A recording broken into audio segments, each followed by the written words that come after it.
Mr. Vice President, Mr. Speaker, members of the Senate and of the House of Representatives, yesterday, December 7th, 1941, a date which will live in infamy, the United States of America was suddenly and deliberately attacked by naval and air forces of the Empire of Japan.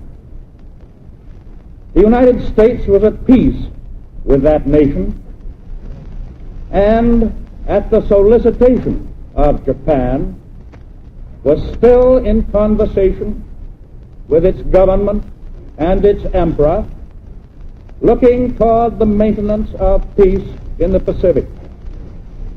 Indeed, 1 hour after Japanese air squadrons had commenced bombing in the American island of Oahu, the Japanese ambassador to the United States and his colleague delivered to our Secretary of State a formal reply to a recent American message.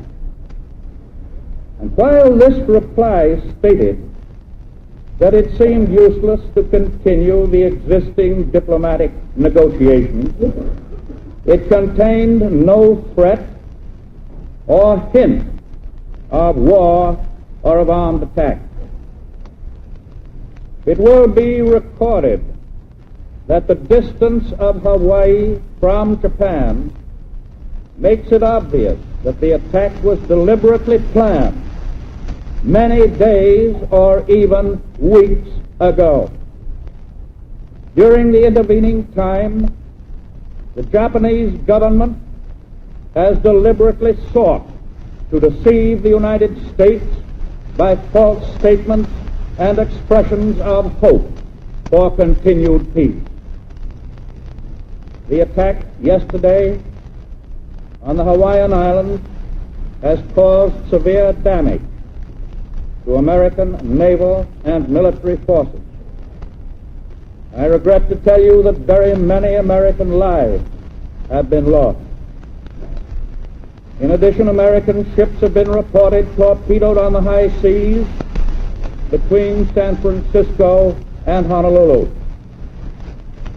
Yesterday, the Japanese government also launched an attack against Malaya.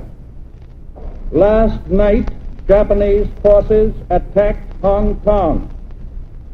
Last night, Japanese forces attacked Guam.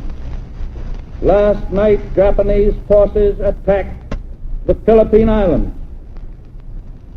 Last night, the Japanese attacked Wake Island. And this morning, the Japanese attacked Midway Island. Japan has therefore undertaken a surprise offensive extending throughout the Pacific area. The facts of yesterday and today speak for themselves.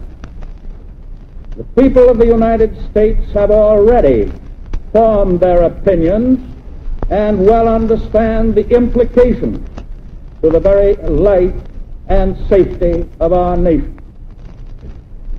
As Commander-in-Chief of the Army and Navy, I have directed that all measures be taken for our defense, but always will our whole nation remember the character of the onslaught against us.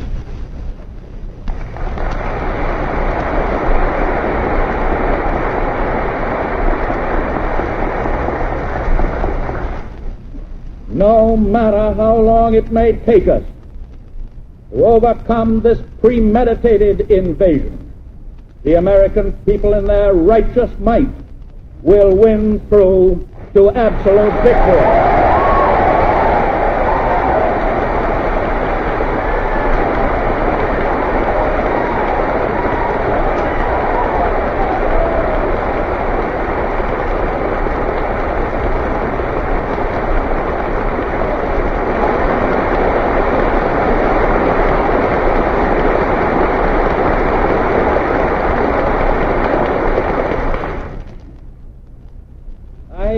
believe that I interpret the will of the Congress and of the people when I assert that we will not only defend ourselves to the uttermost, but will make it very certain that this form of treachery shall never again endanger us.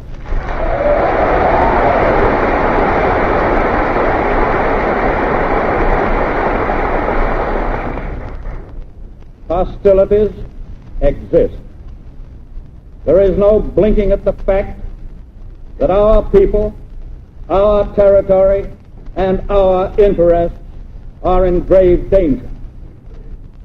With confidence in our armed forces, with the unbounding determination of our people, we will gain the inevitable triumph, so help us God.